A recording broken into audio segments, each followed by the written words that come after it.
Alors on voit si j'augmente la fréquence, ça change là, il n'y a plus... les amplitudes sont plus les mêmes et c'est déphasé. Pourquoi ça arrive comme ça? C'est pas comme qu'est-ce qu'on a vu en classe. Je comprends pas, moi non plus. C'est bizarre. Oh mon Dieu. Quel phénomène pourrait expliquer cela? Ah oui. Essayez d'augmenter un peu plus. Ok. Non, tu vois, vraiment, ça reste... Mais là, ça commence à diminuer. Ouais. Là, c'est déphasé quand même. Ouais, on remarque un déphasage. Ah, il y a les profs ici. Monsieur, on a besoin d'aide.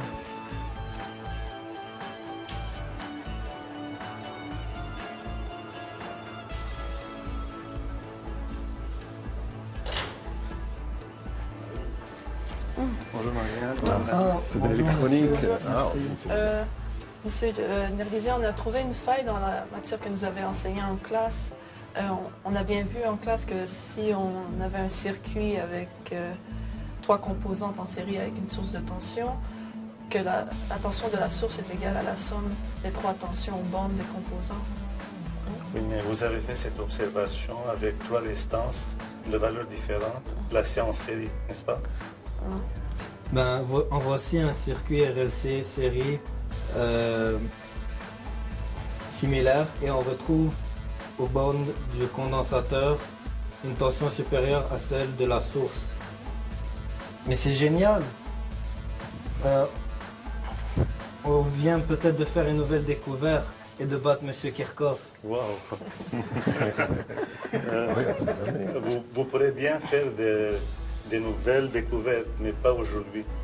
La raison, c'est que quand vous avez des éléments dynamiques dans un circuit, il y a un certain déphasage entre la tension et le courant.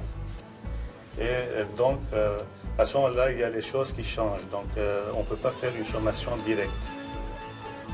Oui, je me rappelle bien que pour la capacité, le courant est en retard et pour l'inductance, le courant est en avance.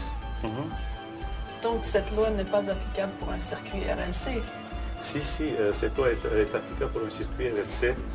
Par contre, dès que vous avez un circuit dynamique qui contient des bobines et des condensateurs, il faut faire une sommation vectorielle. Donc on ne peut pas additionner les tensions sous forme scalaire à cause du déphasage qui existe entre les tensions et les courants. Vous allez avoir l'occasion de voir cet effet en théorie et en pratique à travers le TELAD. C'est quoi le TELAD, une propriété des circuits RLC? Non, le TELAD, je peux intervenir ici. Le TELAD, c'est ce qu'on appelle les travaux de laboratoire à distance. Donc, on est en train d'attaquer un kit à distance. Donc, l'étudiant va pouvoir se brancher avec un kit et faire une expérience au niveau des tendances. Donc, il augmente la tension, la fréquence, il fait varier la fréquence, la tension, il regarde quel est l'effet de ces changements-là sur le circuit. Je pense que Radit va pouvoir nous faire une petite démonstration à ce niveau. Donc Radit, tu peux nous montrer c'est quoi un TELAD? Oui, alors le TELAD, ça va vous permettre, au lieu de vous déplacer pour aller au laboratoire et faire des travaux pratiques, vous pouvez à partir de chez vous, grâce à Internet, vous connecter sur le circuit et le montage, et puis faire les manipulations classiques, donc varier la fréquence, l'amplitude, faire des mesures des différentes grandeurs, et puis comprendre et retrouver un peu les notions théoriques qui vont être vues dans le cours.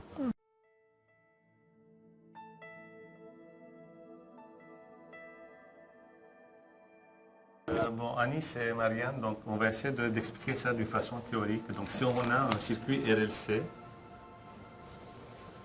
par exemple, et si on applique à ce circuit une source de tension que j'ai notée par Vs, donc Vs de T est égal à une valeur efficace Vs racine de 2 fois sinus de oméga 0 de T. Donc si on excite notre circuit RLC à partir d'une fréquence qui correspond à la fréquence de résonance, et si on mettait un voltmètre au bord de la résistance, la tension du voltmètre va indiquer exactement Vs, donc la valeur efficace de la source de tension. Par contre, si je mets le voltmètre entre la bobine et le condensateur, la tension ici va être égale à 0. Mais ça ne veut pas dire qu'on n'a pas de tension au bord des éléments dynamiques. Pourquoi? Parce que si je mettais le voltmètre ici, on aurait une tension qui serait égale à un certain gain que je vais noter par Q, parce que Q représente le facteur de qualité de ce circuit à la fréquence de résonance, multiplié par la tension de la source. Et si je fais la même chose là, au bord de la bobine, on va avoir toujours une tension Q fois Vs. Donc maintenant, si vous faites la somme des deux de façon scalaire, vous allez avoir 2 fois Q fois Vs, ce qui n'est pas vrai, parce qu'en pratique, ce qui se passe, à la fréquence de résonance, à oméga 0, et en régime permanent, si vous faites un dessin des vecteurs, donc vous allez avoir une tension qui est la tension de la source Vs, qui sera en phase avec la tension au bord de la résistance VR. Par contre, la tension au bord de la bobine va être assez grande par rapport à Vs, donc ça sera VL égale à Q fois Vs, et la tension au bord du condensateur va être assez grande par rapport à la tension de la source, donc Vc sera égal à Q fois Vs. Par contre, comme ces deux tensions sont en opposition de phase, et donc quand vous faites la somme des deux, la tension résultante sera égale à 0. Donc on mesure ici une tension égale à 0 entre la bobine et le condensateur. Donc ça, c'est le phénomène de résonance où on peut avoir de l'amplification, même si on n'a pas d'amplificateur opérationnel dans le circuit.